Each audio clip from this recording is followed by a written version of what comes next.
बिस्मिल्लाहिर्रहमानिर्रहीम। अस्सलाम वालेकुम। My name is Ishaan Khalid और आज हम कंपाइलर कंस्ट्रक्शन का लेक्चर नंबर 5 स्टार्ट करने जा रहे हैं, जिसके अंदर हम डिस्कस करेंगे सिंटैक्स एनालाइज़र या सिंटैक्स एनालिसिस, जिसको हम बोलते हैं second phase of a compiler. During the compilation process second phase जो है उसका वो है सिंटैक्स एनालाइज़र। तो सिंटैक्स एनालाइज़र ने बेसिकली क्या करना होता है, validates the rules and criteria defined by the language. किसी भी लैंग्वेज ने जो रूल्स और क्राइटेरिया जो डिफ़ाइन किया है उसको वैलिडेट करना है, उसको चेक करना है as our code is fulfilling that requirement. तो उसको चेक करेगा सिंटैक्स एनालाइज़र, या जिसको हम सिंटैक्स एनालिसिस भी बोल सकते हैं। The syntax of the language, जिसको हम आमतौर पे सिंटैक्स ऑफ द लैंग्वेज कहते हैं। कोई भी लैंग्वेज अगर हम यूज़ कर रहे हैं उसमें जो भी कंपाइलेशन प्रोसेस है या कंपाइलर उसमें यूज़ हो रहा है, उसका सेकंड फेज़ होगा सिंटैक्स एनालिसिस, जो कि वैलिडेट करेगा rules and criteria defined by the language. To present the rules, जो रूल्स लैंग्वेज प्रेजेंट करती है या वैलिडेट या वैलिडिटी चेक करने के लिए जो रूल्स होते हैं उनको प्रेजेंट किया जाता है ग्रामर फॉर्म में। तो ग्रामर फॉर्म में जब प्रेजेंट करेंगे तो we will use context free grammars and BNF. अब कॉन्टेक्स्ट फ्री ग्रामर आपने जो इसका प्री रेक्विजिट सब्जेक्ट है ऑटोमेटा, उसके अंदर भी हमने डिस्कस किया हुआ है। और मज़ीद चूँकि हम अब पढ़ रहे हैं ये, तो इसके अंदर जो कॉन्टेक्स्ट फ्री ग्रामर जो जितनी भी यूज़ होगी हम उसको भी डिटेल डिस्कस करेंगे अपने इस वीडियो लेक्चर सीरीज़ में। तो इसकी अगर एग्जांपल मैं आपको बताऊं तो जो सिंटैक्स एनालाइज़र है उसको पार्सर भी बोला जाता है। पार्सर इसे इसलिए बोला जाता है क्योंकि ये एक पार्स ट्री जनरेट करेगा। जैसे हमने लास्ट लेक्चर में देखा था कि जो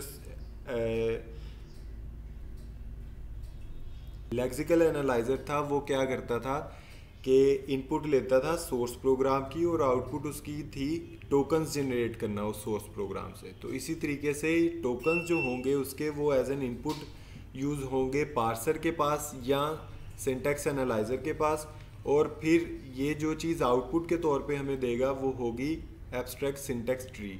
तो ये हमारे पास एक एग्जांपल थी जो लास्ट लेक्चर में भी हमने डिस्कस की थी, position is equal to initial plus rate multiply by 60 और सेमीकोलन। ये हमारे पास यहाँ पर 3 वेरिएबल्स हैं जो कि जिनके अंदर कोई भी वैल्यू हो सकती है, that is not defined in this example, लेकिन आपको कोड की अच्छे से समझ लग रही होगी। इसका अगर हम ट्री जनरेट करें तो वो कुछ इस तरीके का जनरेट होगा, इस तरीके से एब्स्ट्रैक्ट सिंटैक्स ट्री से बोलते हैं। आप देख सकते हो कि यहाँ पर आपके पास डिफरेंट नोड्स हैं। इंटीरियर नोड्स आर ऑपरेटर्स, जितने भी इंटीरियर नोड्स हैं वो ऑपरेटर्स ही होंगे हमेशा। जब भी आप बना रहे हो या जिस तरीके से कंपाइलर वर्क करता है ये बेसिकली वो है। या आपको अगर क्वेश्चन आता है पेपर के अंदर तब भी आपको पता होना चाहिए कि जो इंटीरियर नोड्स होंगे वो हमारे पास हमेशा ऑपरेटर्स होंगे। The nodes children are operands, और जो इनके चिल्ड्रन होंगे ऑन बोथ हैंड्स वो कहलाएंगे ऑपरेंड्स। ऑपरेंड्स वैसे मैथमेटिकल फॉर्म में हम ऐसी दो चीज़ें जिनको हम प्लस कर रहे होते हैं, तो अगर मैं कहूँ कि 8 + 5, तो 8 जो होगा और 5 जो होगा वो मेरे पास ऑपरेंड कहलाएंगे, और जो ऑपरेटर इनको इन पे कोई एक्शन परफॉर्म करवा रहा है वो हमारा कहलाएगा ऑपरेटर, जो कि इस एग्जांपल में प्लस था। इसी तरीके से each sub tree forms logical unit. अब ये सब ट्री के बारे में अगर मैं बात करूँ तो सब ट्री कहेंगे हम इस एरिया को, ये 3 चीज़ें, एक ऑपरेटर और 2 ऑपरेंड्स को हम एक सब ट्री बोल सकते हैं। अब सब ट्री में कोई ना कोई लॉजिक परफॉर्म हो रही होगी। एज यू कैन सी कि जो मल्टीप्लिकेशन का साइन है इसकी प्रेसिडेंसी ज़्यादा होती है। इसको हम अगर किसी इक्वेशन में ये आए और साथ में प्लस भी हो या मल्टीप्लाई हो या डिवाइड हो तो मल्टीप्लिकेशन को हम सबसे पहले सॉल्व करते हैं। तो यहाँ पर रेट मल्टीप्लाई बाय 60, रेट को हमने एक नोड में लिख लिया और 60 को भी एक नोड में लिख दिया। As you can see the arrows से क्या हो रहा है कि मल्टीप्लिकेशन हो रही है किसकी, रेट और 60 की।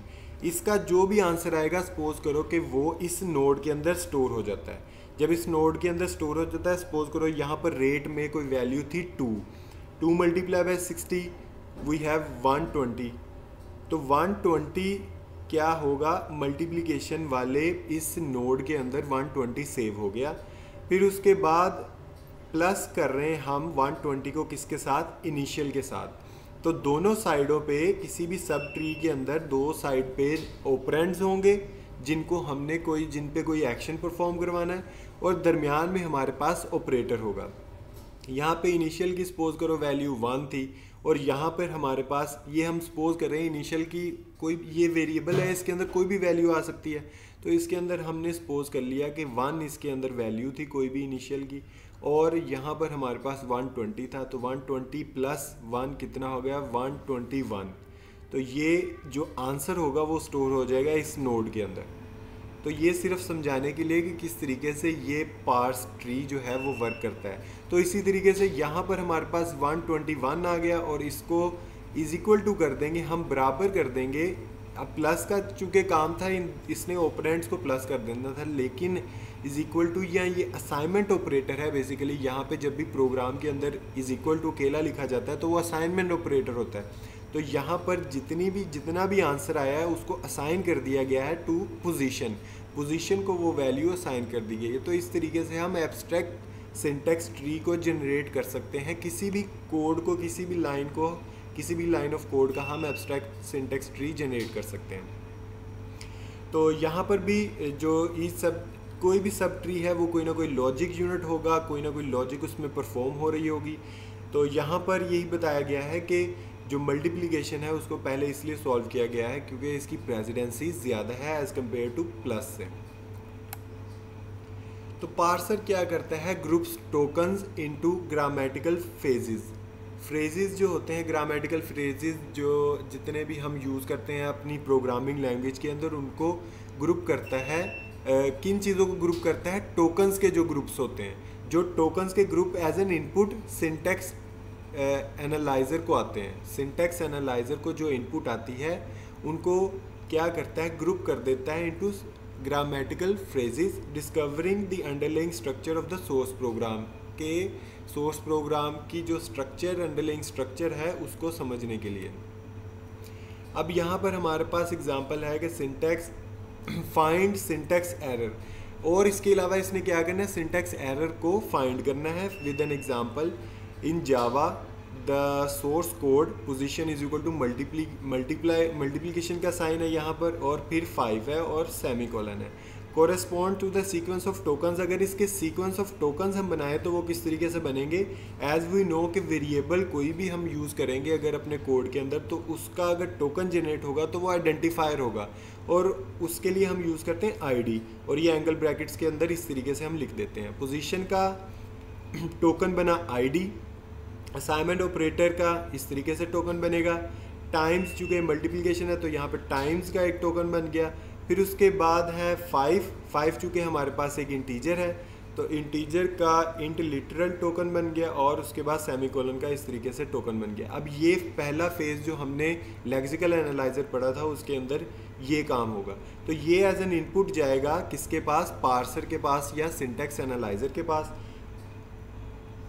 All are legal tokens but that sequence of tokens is erroneous। अब भी टोकन्स तो हमने ठीक बना लिए जो कि पहले फेज़ का काम था, लेकिन ये क्या है, इसमें कोई एरर है। अब वो एरर क्या हो सकता है, might find some static semantic errors. Static semantic errors को हमने डिस्कस किया था कि क्या होते हैं, तो वो एरर इसके अंदर हो सकता है।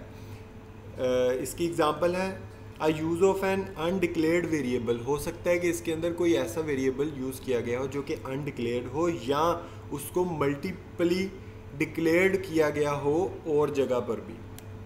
माइट जनरेट कोड और build some intermediate representation of the program such as an abstract syntax tree.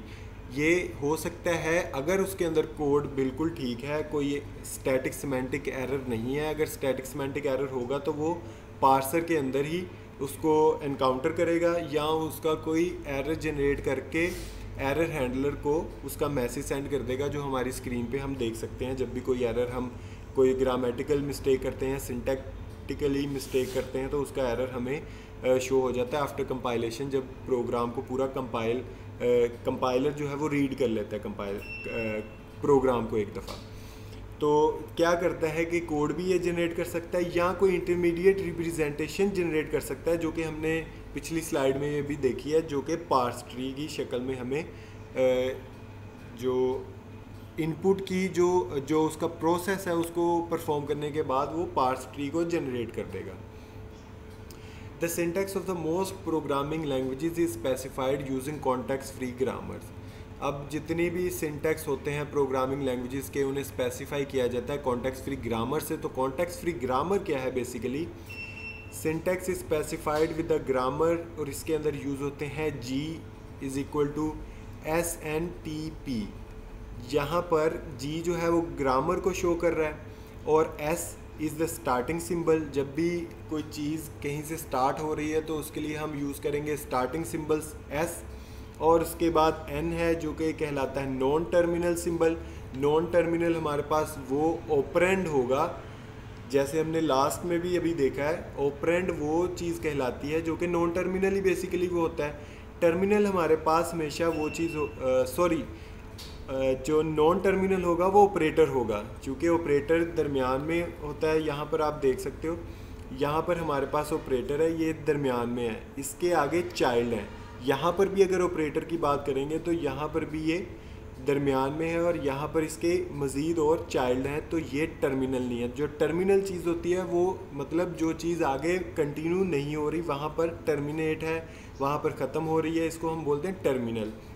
यहाँ पर हमारे पास 60 टर्मिनल है, रेट टर्मिनल है, और अगर मल्टीप्लिकेशन की बात करें, जो मल्टीप्लिकेशन वाली नोड है ये नॉन टर्मिनल है, मतलब इसके मज़ीद आगे टर्मिनल्स हैं, तो ये नॉन टर्मिनल कहलाएगा। अगर ये चीज़ यहाँ से स्टार्ट हो रही है या यहाँ से स्टार्ट हो रही है तो ये कहलाएगा इसका स्टार्टिंग नोड। तो इस तरीके से हम ग्रामर को यूज़ करते हुए पार्स ट्रीज़ को जनरेट करेंगे मज़ीद नेक्स्ट लेक्चर्स में। और लास्ट पे हमारे पास P is a set of productions और रीड रिटर्न रूल्स। ये किसी भी लैंग्वेज के साथ आपको दिए जाते हैं। अगर आपका प्रैक्टिकल जब हम परफॉर्म करेंगे उसके अंदर भी प्रोडक्शन रूल्स हमें पहले से ही बता दिए जाते हैं, उससे हमने ग्रामर जनरेट करनी होती है। तो ये था हमारा आज का लेक्चर। आई होप कि आपको समझ आया हो कि सिंटैक्स एनालाइज़र का क्या काम होता है, कि सिंटैक्स को वैलिडेट करना, और इसके अलावा अगर उसके अंदर कोई स्टैटिक सिमेंटिक एरर है उसको एनकाउंटर करेगा, और उसके अलावा जो इसकी आउटपुट होगी, जो मेन चीज़ है वो है एब्स्ट्रैक्ट सिंटैक्स ट्री या पार्स ट्री हम उसे बोल सकते हैं। तो ये इसकी आउटपुट होगी।